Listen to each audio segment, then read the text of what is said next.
If you can read these words and make out any of the letters floating around on your screen, then you already know the alphabet. But did you know that the alphabet is nuclear? No, not that kind of nuclear. I'm talking about how each letter has tremendous, explosive power in the sense that Aristotle meant it. Aristotle, the man who tutored Alexander the Great, the man who created the first university, the man who can teach you how to be happy and free by using your mind in conjunction with a nuclear alphabet. Not to provide electricity to cars and homes, but to power your ability to learn faster, to remember more, and build a giant network of topics in your mind over which you maintain mastery. This is why Aristotle, a man who is to this day considered the philosopher's philosopher, thought the alphabet was nuclear. He thought of each letter as a medium for generating multiple connections and insights that do far better than lead you to enjoying a superior life. A nuclear alphabet gives you the ability to consider multiple topics in relation to one another and toss out new and remembered ideas like a human search engine with ChatGPT built in. When he wrote a book called Topics, I like to think that he chose that title very carefully. The word originally means place or location, and every letter of the alphabet is exactly that, a place in space. Just like this ghost trapped between two windows of a dark cathedral. This simple, spatial, and alphabetical image can help you to remember where to find G on a piano. Because as you'll discover, Aristotle wanted us to memorize this way. Because any letter placed optimally and alphabetically in just about any space can help you make the entire alphabet nuclear, or as I like to say, magnetic. This has many uses beyond identifying what a note is that I'll show you today. And this way of using the art of memory really matters because when you tap every letter in just the right way, your mind and memory will glow with astonishing learning power that will make you an incredible philosopher or the architect of your dreams in whatever topic of expertise you feel called to master. But there's a mystery at the core of Aristotle's theory of memory that has puzzled scholars for centuries, especially those in the 20th and early 21st century. Today, we're going to solve that mystery. Why has Aristotle's memory training been so mysterious? I can think of at least two reasons. First, Aristotle says that we should use the alphabet to help create associations, usually based on images. For example, let's say you needed to memorize the name Chrysippus. Now, I'm pronouncing Chrysippus that way based on my preference and for the sake of this example. But you may pronounce the name differently depending on whether you're using Homeric, Attic, Ionic, Aeolic, Koine, Byzantine Greek, or whatever quirky sounds you might have found using a translator on Bing. The Bing thing is a bit of an in-joke for people who watch this channel regularly, by the way. No matter how you pronounce the name, learning it by heart is a learning task you would almost certainly have been responsible for as a student in Aristotle's Lyceum, a university he founded in 334 BCE, the same year Alexander the Great invaded the Achaemenid Persian Empire and began a series of campaigns that lasted for 10 years. Aristotle would have told you, as he surely told Alexander the Great during the time he tutored the king of Macedon, to dig into the alphabet to find memorable associations to help you remember Chrysippus. If you knew ancient Greek, Aristotle would probably suggest you imagine a golden horse, because chrysos was the word for gold and hippos was the word for horse.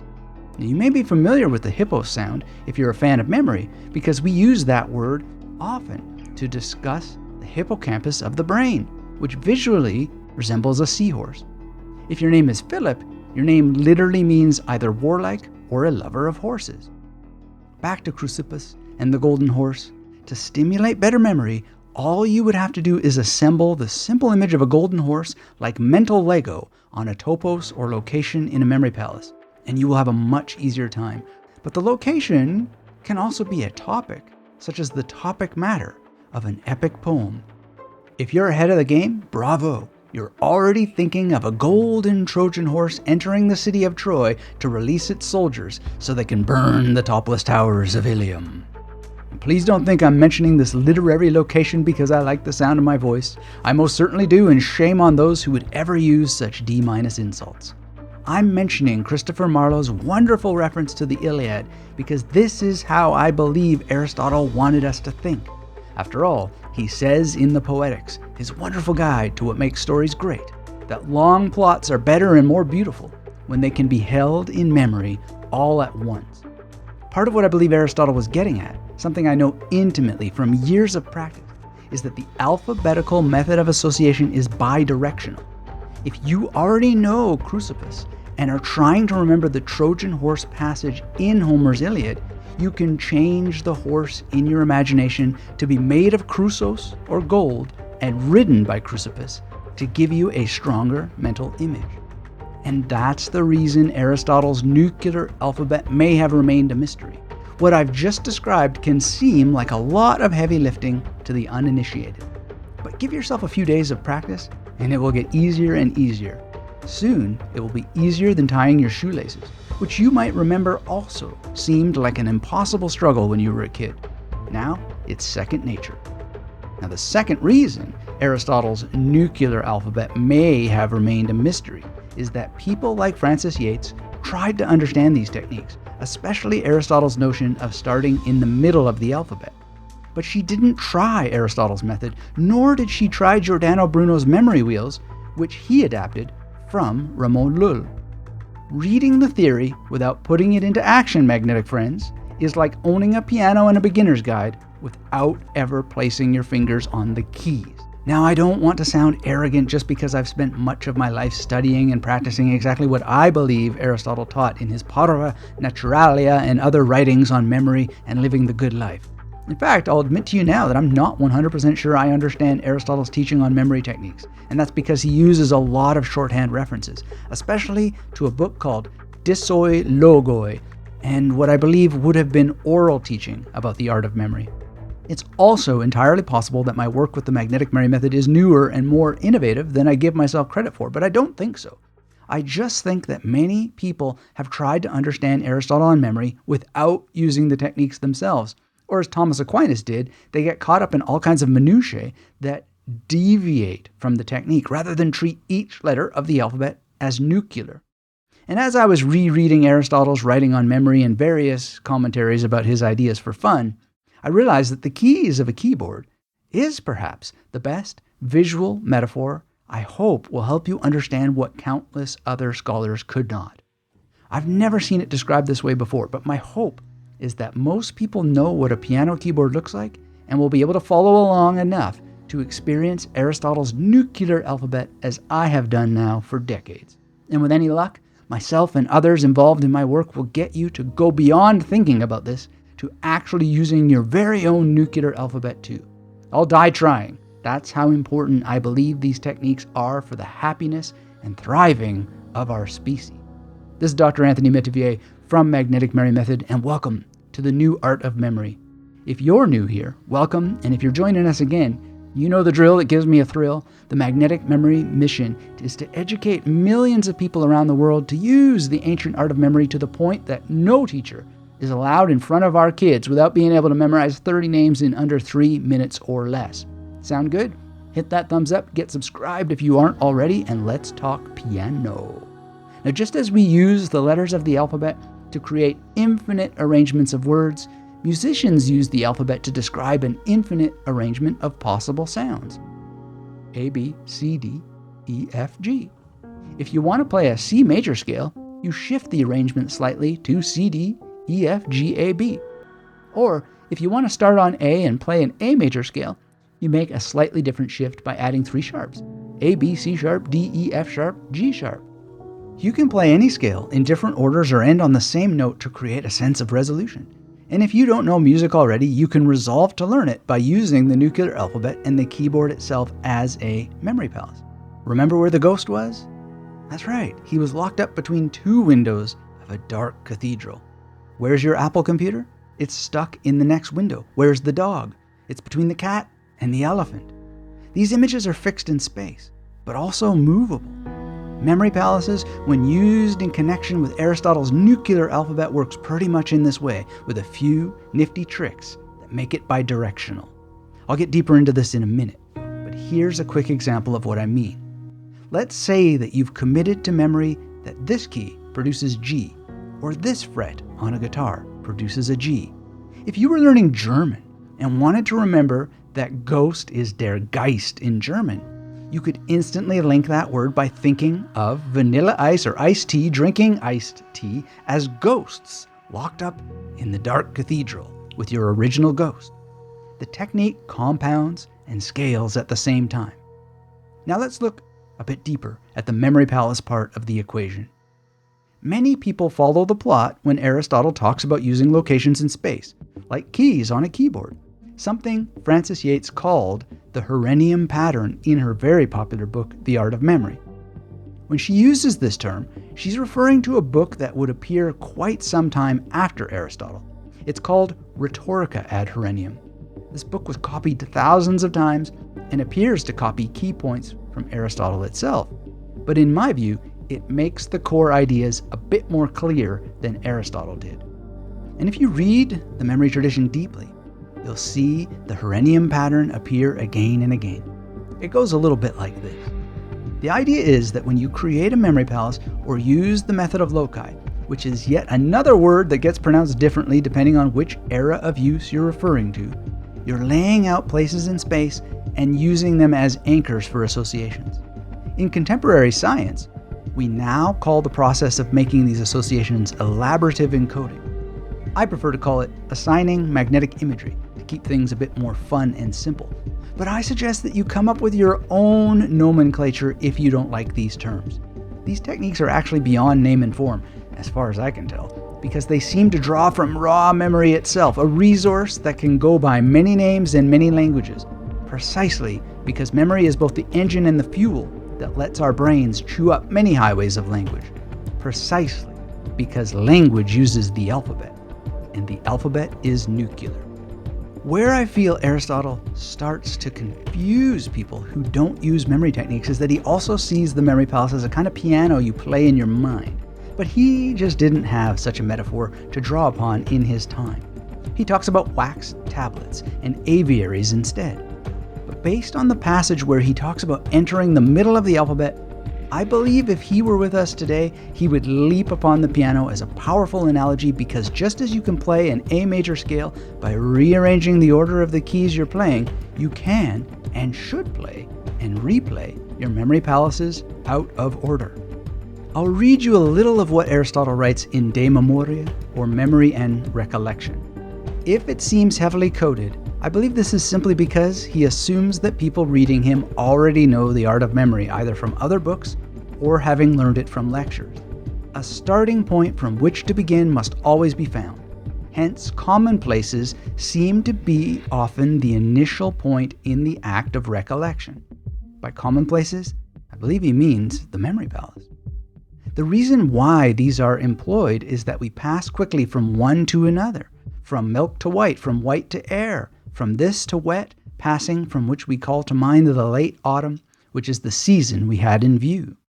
Here Aristotle may be referring to a list of words that people may have memorized and placed in different stations of a common memory palace that they shared in one of the lectures that he would have given. It is true that in general, the middle member also of a whole series of terms seems to be a starting point.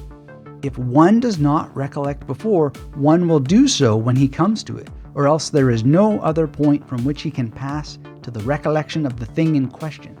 Suppose, for instance, one has a series of thoughts, A, B, C, D, E, F, G, H.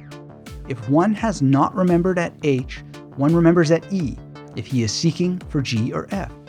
For from that point we can go in either direction, both towards D and towards F. But if we are not seeking for one of these members of the series, G or F, by going to C, we shall affect recollection. If that is not so, by going to A we can. This is universally the process. Notice how he labels the series of thoughts by letters of the alphabet, and then counsels being able to visit them out of order. This is like playing piano in your mind. Richard Sorabji struggles with this instruction in his lovely book Aristotle on Memory, possibly because he doesn't see what we now call ars combinatoria, or the art of combination, or the principle of the luminous detail I reveal in my book, The Victorious Mind. Or perhaps ye old Sarabji's just not a student of the Magnetic Memory Method Masterclass. Hey Anthony, just wanted to say thank you so much for taking the time to create that video and send it along. Wow, it's not every day that you come across somebody who's both a content creator and who's willing to take the time to respond to people's questions. So I really appreciate it. I've been doing some of these techniques for years. It's sort of what got me through law school and the bar exam and the master's program and then the doctoral coursework. But one of the things that really stood out to me was the fact that you've really done your homework. That's pretty impressive. I mean, you have dug deep in a lot of these different areas, and super impressive, all the content that you provide. So I felt like I wanted to give, to pay that money forward for the work that you've done. So anyway, just wanted to take a minute and say thank you so much. Great work, and keep up the awesome work. My proud to serve you plug aside. Just as musical instruments fix notes in space and produce individual sounds and chords by sounding off more than one note at the same time, you can do something similar by sounding out your nuclear alphabet images in your memory palaces. These luminous details may not even have names when you first start experiencing them, and they may take on simply the character of feeling like a light has switched on in your head. The ultimate difference between most musical education and using memory techniques, however, is that you can go to a store and buy your instrument. But to use the nuclear alphabet, you have to build your own instrument, and ideally more than one. And you need to start to understand bi-directionality in your practice by using your instruments and your nuclear alphabet in bi-directional ways. You see, at intermediate and advanced levels of your memory practice, each station can be mentally understood as a letter of the alphabet in the same way each key on a keyboard takes on the letters A through G. Even better, each letter can also be a number by developing what is called a 00 to 99 PAO, something discussed at length in an early formula by Hugh of St. Victor in his work on a memory palace called the Mystic Arc. I'll be making a video about this arc soon, but for now, understand that middle C on a piano keyboard is not just middle C. If the instrument is tuned to the A440 pitch standard, middle C hums along at a frequency of around 261.63 Hz, or what a lot of people eyeball as 256 Hz. In my own practice, I can tell you without having to think more than a second about it, that Chrusos translates to 74 and 00. Those numbers link to the images of an album by Virus called Carhartt and Dr. Zeus. This is because in my nuclear alphabet, 7 is always linked to K and 4 is always linked to R, while 0 takes on either soft C, S, or Z. When laid out in a memory palace, either alphabetically or numerically, this is what makes it possible to jump in at the middle or indeed at any location. Every station in a memory palace is either a number or a letter, or both. This approach is essential to how many card magicians use what are called mem decks to fool you and Penn and Teller on Fool Us. It's how Giordano Bruno adopted Ramon Lull's memory wheels to look at the same process from a different angle, one that I don't use much, but memory wheels are delightfully explored in Our Times by Martin Fox. Whether you use a memory palace or a memory wheel, you can either rotate your nuclear alphabet or use the alphabet itself to rotate through images bi-directionally. Why do any of this? One simple reason is that you want to be able to reach for ideas in your mind and toss them out directly, without looking like you had to think about it. Or you want to be able to speak words and phrases you've learned in a foreign language, even if there's a bit of reaching in the beginning. But in the topics, Aristotle is especially focused on his students being able to defend a thesis with valid arguments and well-considered examples.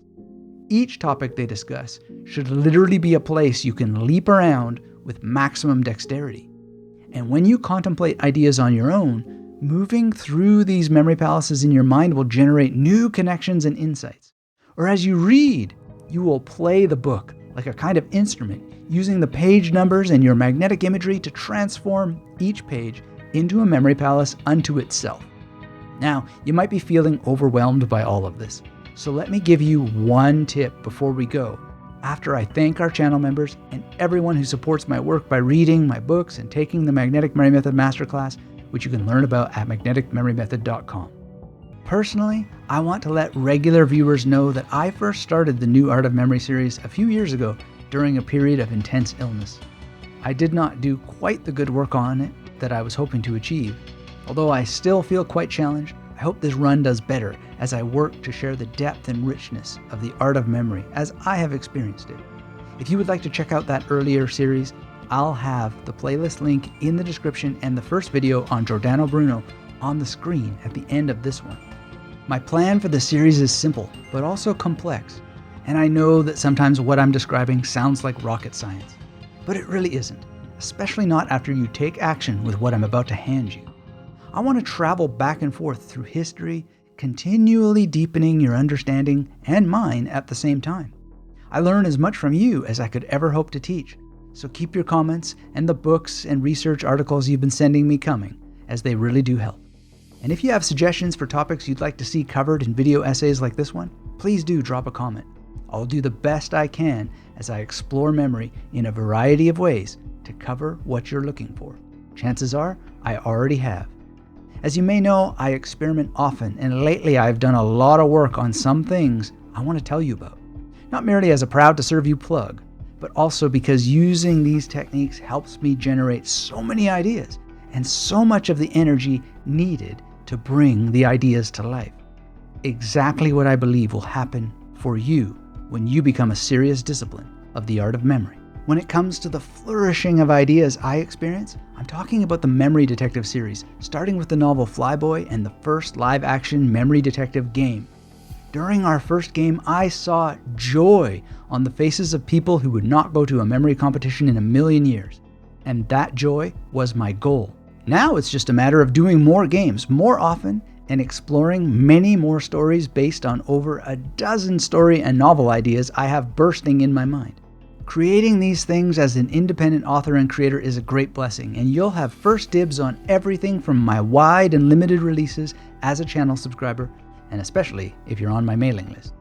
Also, my next book, Smarter, will be available in the near future, something I could not get out earlier during the challenging period I mentioned. Smarter was promised in the pages of The Victorious Mind, and now it's nearly done. I hope you will enjoy it as much as I enjoyed finally putting it together for you. Housekeeping and updates aside, housekeeping issues. Now let me help those of you struggling with this form of mental memory architecture. Don't try to rebuild the wheel. Do as Aristotle suggests and work with the alphabet. I never would have figured this stuff out without reading him carefully and simply doing what the text suggests. Of course, I didn't piece all of this together from Aristotle alone, but I did see the warning signs loud and clear when Frances Yates said she didn't use the memory techniques she wrote about in The Art of Memory.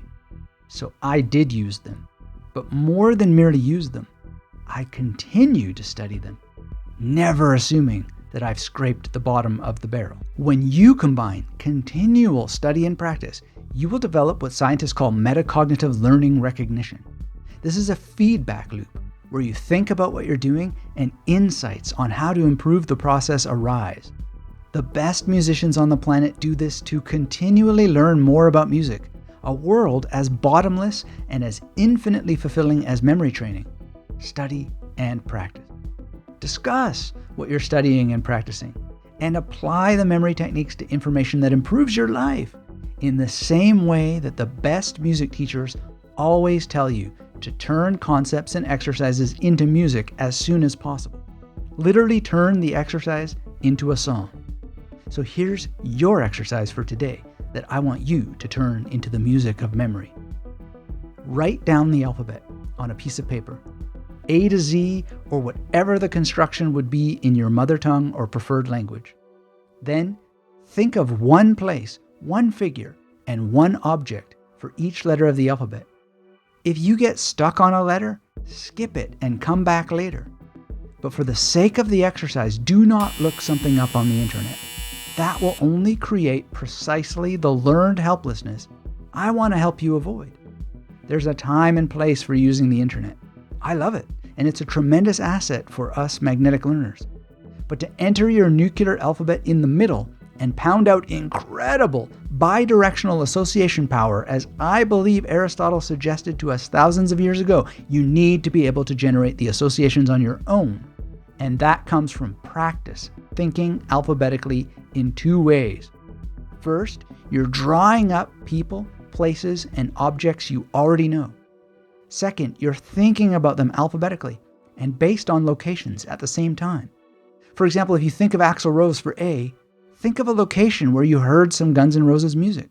It could be in a bedroom, on a bus, or in a stadium.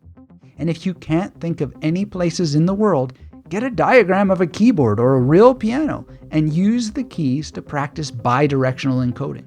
There are 88 keys on many keyboards, but use what you've got, and yes, the Memory Palace Police give you permission to rename a few of those keys X, Y, and Z for the purpose of this exercise. Don't worry that you'll get confused. So many people get confused precisely because they don't use these techniques consistently, not because the techniques themselves have some special ability to perplex only some and not others. Everyone has to start somewhere, and soon you'll add the numerical direction, and even faster if you have the Magnetic Memory Method Masterclass, and you'll be able to think of each image tri-directionally, if not in more ways than even I can anticipate. Again, if you're just at the beginning, please don't get precious about it. Don't pre-frame this with worries that you'll get confused or fall into the trap of perfectionism. Instead, practice the fine art of progressing towards better. Let me see your homework if you're willing to share by tweeting it at me or emailing me, and when you're ready for more information, continue your journey into memory by visiting the Magnetic Memory Method Mothership and watching The Art of Memory, Francis Yates, Giordano Bruno, and the Mnemonic tradition next. And until we have a chance to speak again, make the alphabet nuclear. Play the music of memory in your mind. Talk to me in the comments. And as I always like to say, keep yourself magnetic.